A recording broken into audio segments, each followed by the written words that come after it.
いつもありがとうございます。岡県リフォームの岡です。今日は私が本を出版しました。そのお話をしたいと思います。今日は2022年の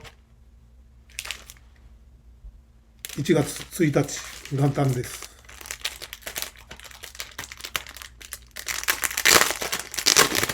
明けましておめでとうございます。2022年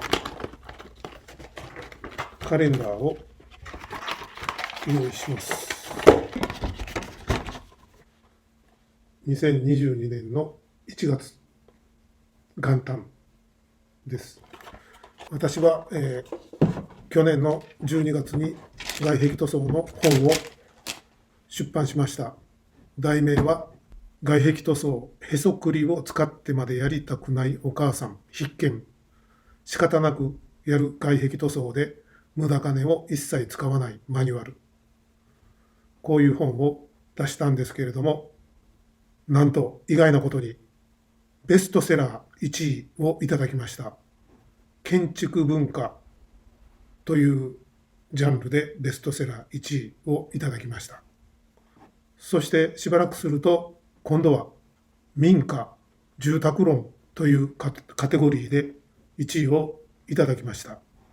本日2022年1月1日 Amazon でのランキングは、民家住宅論の Kindle ストアで2位、そして同じく民家住宅論本の部門で4位、そして防災関連の本、これで5位になっております。この本の価格は通常550円です。しかし現在年末年始のキャンペーンということで、なんと99円で販売させていただいております。まもなくすると元の55円に戻ります。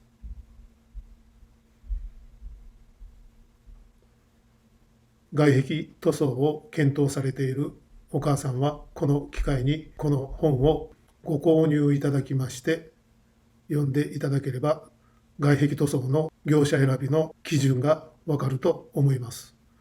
どこに頼んで良いものかわからない、この外壁塗装、屋根塗装の業者選び、もし困っておられるようでしたら、ぜひこの本をお読みください。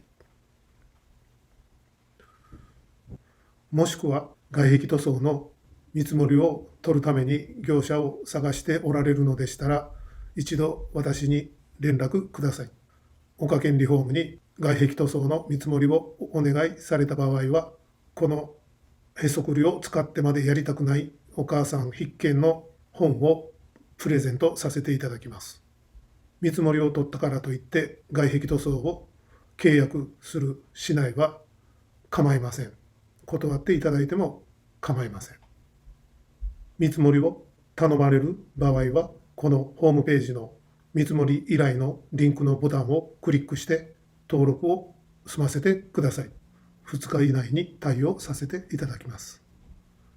ご視聴ありがとうございました。